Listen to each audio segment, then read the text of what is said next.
ঘুরতে যেতে কিন্তু কম বেশি আমরা সবাই খুব ভালোবাসি। আমি তো খুব ভালোবাসি, তাও যদি হয় একটা এরকম নির্জন মনোরম সমুদ্রের ধারে, তাহলে তো অবশ্যই সবার ভালো লাগবে, তাই না? আমার তো ভীষণ ভালো লাগে। কিন্তু ওই যে এখন আমার বেবি ছোট, সেই জন্য খুব যে দূরে জার্নি করব সেটা কিন্তু আমার জন্য সম্ভব হয় না। তবে তাতে কি হয়েছে, তোমাদের জন্য তো অবশ্যই শেয়ার করতে পারি, তাই না? এরকম একটা জায়গা, তাও যদি হয় পকেট ফ্রেন্ডলি, যেরকম জায়গাতে সবাই যেতে পারবে, এটা একটা তেমনই জায়গা। আজকে যে জায়গার ব্যাপারে তোমাদেরকে ইন ডিটেলসে বলবো, ভিডিওটা পুরো দেখো, তোমাদের অনেকটা হেল্প হবে। একটুও স্কিপ করবে না, তাহলে কিন্তু কিছুই বুঝতে পারবে না। তোমাদেরকে ইন ডিটেলসে আমি সবটাই বলবো। আশা করছি এই জায়গাটার নাম কম বেশি সবাই শুনেছে, তবু আরও একবার বলছি। তো জায়গাটার নাম হলো মৌসুনী দ্বীপ। আশা করছি তোমরা অনেকেই কম বেশি এই জায়গাটার নাম শুনে থাকবে। আর এটা কিন্তু আমি যাইনি, আমার দিদি গেছিলো। দিদি কিছু ভিডিও ক্লিপস নিয়ে এসেছিল আমার দেখার জন্য, তো আমি ভাবলাম তোমাদের সঙ্গেও শেয়ার করি। তোমরাও অনেকেই আছে ঘুরতে যেতে হয়তো ভালোবাসো, সেই জন্য শেয়ার করলাম। আমার তো জায়গাটা ভীষণ ভালো লেগেছে। এছাড়াও অনেক ক্লিপস কিন্তু ও আর কি নিতে পারিনি, বুঝতেই পারছো, বাচ্চাকে নিয়ে গেলে সব সময় তো ভিডিও করা পসিবল হয় না। আমাকে অনেকটা ভিডিও কলের মাধ্যমে দেখিয়েছিল। তো ট্রাস্ট মি, অনেক সুন্দর জায়গাটা, খুবই সুন্দর, আমার ভালো লেগেছে।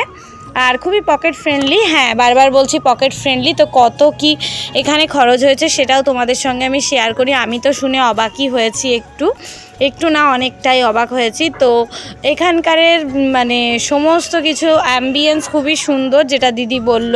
আর দিদি রুমটারই একটা ভিডিও করতে ভুলে গেছে, যাই হোক। তবে এসি রুম ছিল, একদম পরিপাটি গোছানো সাজানো। বুঝতেই পারছো এখন গরমের সময় তো এসি রুম ছাড়া গিয়ে থাকা সম্ভব না, তো এসি রুমই ছিল।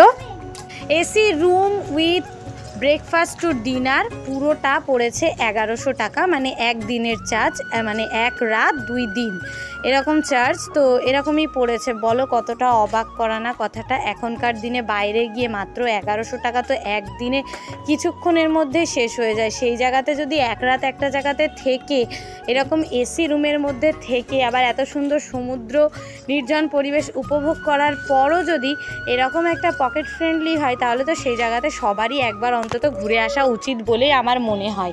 আর এটা আজকালকার যুগে কেউ পারবে না, এরকমও কোনো মানুষ কিন্তু আমার মনে হয় না যে আছে।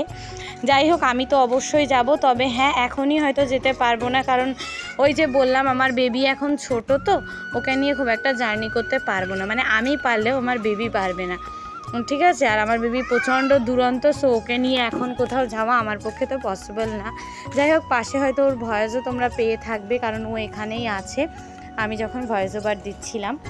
আর ওরা কিন্তু বলতে বলতে বেশ অনেকটাই চলেও এসেছে, আর একটুখানি হলেই কিন্তু ওরা একদম পৌঁছে যাবে।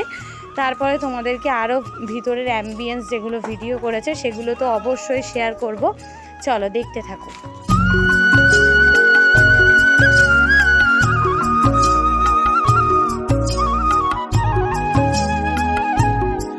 এই যে দেখো, বলতে বলতে কিন্তু ওরা চলেও এসেছে। আর আমার ভিডিওটা দেখে যতদূর সম্ভব মনে হচ্ছে এখান থেকেই কিন্তু মানে এখানে প্রবেশ করতে হয়।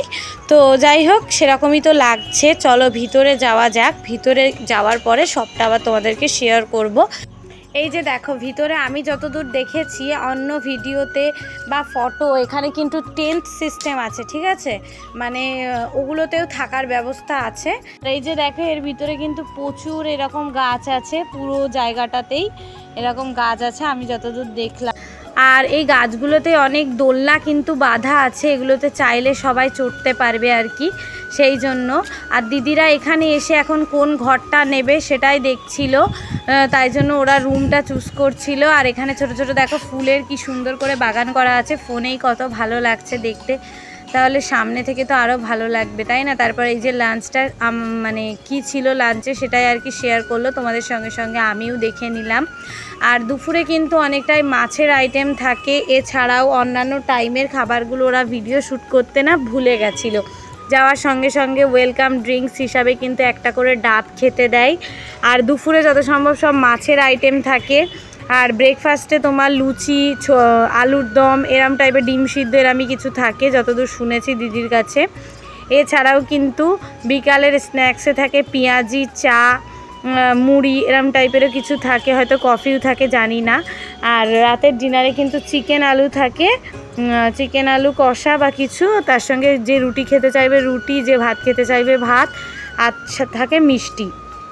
তো 1100 টাকার মধ্যে এত সুন্দর খাওয়া দাওয়া। তারপরে এই যে দেখো ওরা চলে গেছিলো একদম সমুদ্রে, আর সেখানে গিয়ে নাকি প্রচুর এনজয় করেছে, মানে ফারিয়াদও ভীষণ এনজয় করেছে, সেটাই বলছিল দিদি।